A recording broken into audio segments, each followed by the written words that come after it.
बघून आलो पूर्वी लग्न करायचं जुन्या जुने ते मला लगेच झालते खरं नाही वाचलेलं पोरगी बघून आलो पूर्वी बघितली पसंत पडली कुणाला सांगणार बाबाला बाबा पोरगी बघितली तुम्ही बघून घ्या मी लग्नाला मोकळा म्हातारं जी पोरगी बघायला गेली म्हातारच गेलं बिघून मला तू थांब मी करतो बापाच्या लग्नासाठी पोरग संन्याशी राहिले ह्या पांडवाच्या कुळात बोला राहिले का नाही राहिले कुणाबद्दल बोलायला नाही लक्ष द्यायला लागले का नाही असलं वागून मी द्वारकेचा राणा कसं वाटायलंय कसं आता कसं वाटायला माझ्याला काय काय सांग ऐक काय हो जाता जीव आता चिरकर की फिरकर आता काय त्याला होय बरोबर आहे का जास्त लागत नाही मला सांगा मित्र मित्र म्हणायचे काळजातला मित्र म्हणायचे गोड बोलायचे त्याच्या घरी राहायचे आणि वाढायला आलेली गुलवून गुलवून त्याचीच बहीण पळवून न्यायची ग्रंथात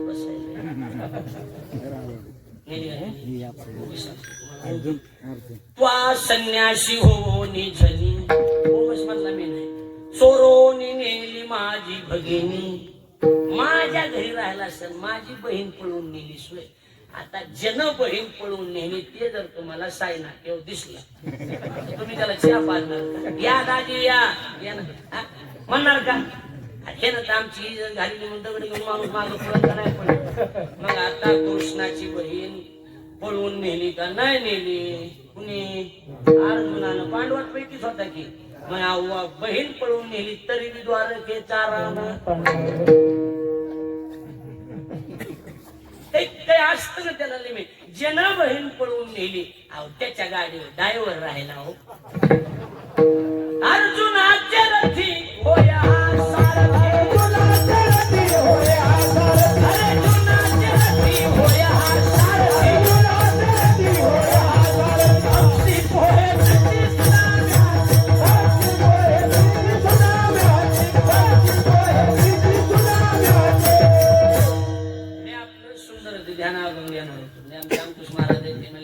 देवाची द्वारी ऐकलं नाही ह्याच्या एकदा सांग मग मी आव्हान काढलं दिलेच निघालो बरोबर काय एकदा निघालं लई लिहिलं ते पुन्हा कुणी बघत नाही मागं पुढं असू द्या इकडे लक्ष द्या माझ्याकडं बघा माझ्याकडे लक्ष द्या अहो जन बहीण पळवून नेली त्याच्या गाडीवर देव ड्रायव्हर राहिला का नाही राहिला प्रमाण सांगितलं तुम्हाला उंच नीचे मधलं अर्जुनाची रती होया सारथी ओवी सांगते कशाला बोलत गेली काय ओवी सांगते देखा नवल तया प्रभूचे अद्भुत प्रेम भक्ताचे सारथ्यपण पार्थाचे तरी तू असे अजून सांगू कशाला बोगस अर्जुनाची घोडी धुतली अनंते एक दोन नाही संकटे बहुत निवारली निवारली का नाही निवारली मग मला एवढं वाईट तरी बी द्वारकेचा राणा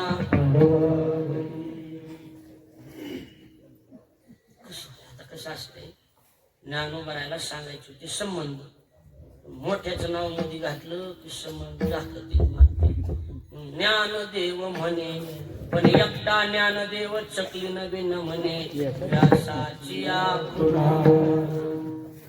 आमचे गुरुजी सांगते म्हणून मी सांगतो गुरुजी सांगत नव्हते त्याच्या नावाखाली तो ऐकायच असते वागा एवढंच आहे बाकी का लक्षात आलं का नाही तसं ज्ञानदेव म्हणे पण एकटा न म्हणे व्यासाची काय म्हणे द्वारकेचा राणा पांडवा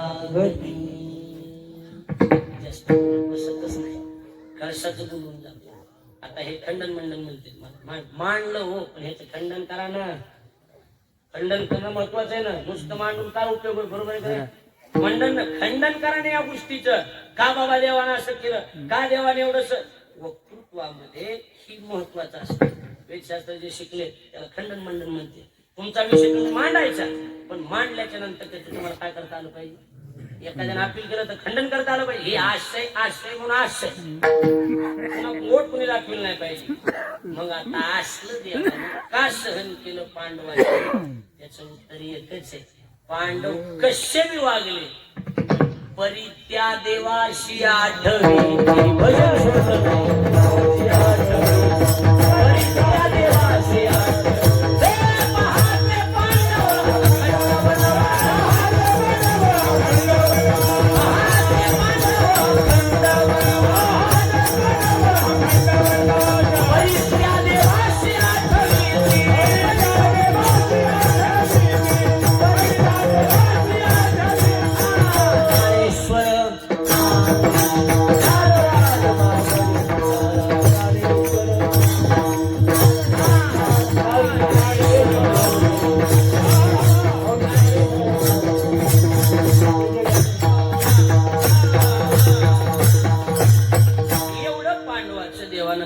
केलं. उत्तर मिळालं काही बी केलं पांडवांनी, पण पांडवांचं भजन एवढं पक्क होतं त्या नामचिंतनाच्या बळावर सगळं झाकून गेलं. आपला मूळ विषय नाम. आजचा पहिला दिवस दाखलं का नाही दाखलं दाखलच असते बघा. कुणी काही धुतल्या तागा कोणाला काय कुणाच्या बुडाखाली थोडाफार अंधार आपण काय तुकाराम महाराज लागून गेलो. चलते चलते थोडंफार होत असते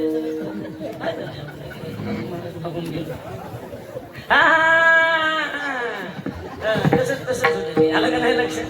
चलते चलते चलत राहते का तुकाराम महाराज मी जास्त त्याला हे बघा दुधात पाणी का व्हायला टाकीत नाही का माणूस. बोला की ती पापच आहे ना. मग कमी जास्त चलत राहते. भजन एवढं करायचं एखादी गोष्ट दबून देवानं दाबलं का हे होती कमी जास्त माझं भजन करू नामस्मरण करू. म्हणून नामस्मरणामुळं द्वारकेचा राणा पांडुरंगा म्हणा पुण्याची गणना कोण करी. अपशब्दाबद्दल क्षमा. योग्य गुरुजींचा कृपा प्रसाद सुख माझ्या वाणीचा दोष अतिशय सुंदर आयोजन कार्यक्रमाचं केलं. आणि कथाकार म्हणजे आज महाराष्ट्रात त्यांची एक तारीख कोणाला भेटत नाही. ती 7 दिवस आपल्याला आपलं भाग्य. आपण सर्वजण कथेसाठी कथेच्या आनंदासाठी येत जा. पुरुषोत्तम महाराज म्हणजे पुरुषोत्तम महाराजाचा कवाच फोन लागत नाही. लागतो का सांगा दोन महाराज कवाच फोन लागत नाही. बरोबर आहे का नाही. आगळं वेगळं हर होणारी व्यक्तिमत्व आमचे म्हणजे मी सोबत राहिले त्या आनंदीमध्ये. त्यामुळं आणि कसं आहे पुरुषोत्तम महाराजाच्या बाबतीत बऱ्याच लोकांना वाटतं की बोलत नाही असे तसे कसेच नाही. ती माझ्यापेक्षा मोकळी अति निर्मळ माणूस आहे. फक्त ती कळला त्यालाच कळला कोणाला बी कळत नाही. लक्षात आलं की नाही. अतिशय सुंदर व्यक्तिमत्व आहे. 7 दिवस इथं आहेत. आपण त्या कथेचा आनंद घ्या. पहिला दिवस संपन्न झाला. वाटाणा नारळी सप्तवणी वाटायला लागले. आज वाटायला लागले का नाही सांगा. आणि माणसं ती भजनी मंडळ भजन बी आज पहिल्या दिवशी कचून भजन झालं की आपल्या भाषेत कचून भजन झालं. काही चुकलं असलं आपण माहिती मी गुंडाळून नेतो त्यांना कठ्यावर झटकीतो. बरोबर सांगते ब्रह्म पांडव महाराज म्हणजे आचार्य ज्ञानेश्वर भक्तांचे महाराज लाडगुरुजी यांचा कृपा प्रसाद सुख माझ्या वाणीचा दोष घरी नेऊन काय करायचं ते चुकलं असलं माफ करा. मी पाया पडतो 3दा पाया पडतो. माफ करा मला माफ करा. पाया पडून बी नसलं माफ करायचं. तुम्हाला काय करायचं ते करा.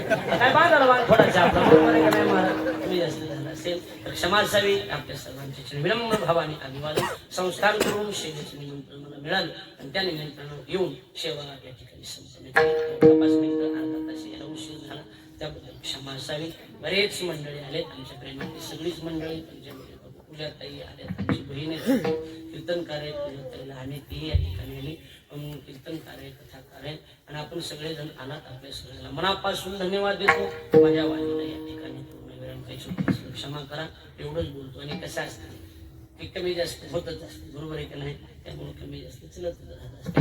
पण महत्वाचा मुद्दा की आपण नामचिंतनावर भर देऊन या कार्यक्रमाचं आयोजन केलं. आणि चिमानंद स्वामींची सेवा मला करायला मिळाली. ह्याच्यातच माझं बरोबर. मला एक फोन करून तुमचं कसं आहे कसंच नाही म्हटलं. सेवा घडली बस झालं. बाकी काय बरोबर आहे का नाही. एवढंच आहे. चिन्मयानंद स्वामी म्हणजे अधिकार संपन्न साधू. अशा साधूच्या दरबारात सेवा घडायला पुण्य लागलं. आपलं पुण्याचं जन्मातलं पुण्य आज माझं पुण्य झालं. स्वामींचं दर्शन झालं आणि त्यांच्या चरणी विनम्र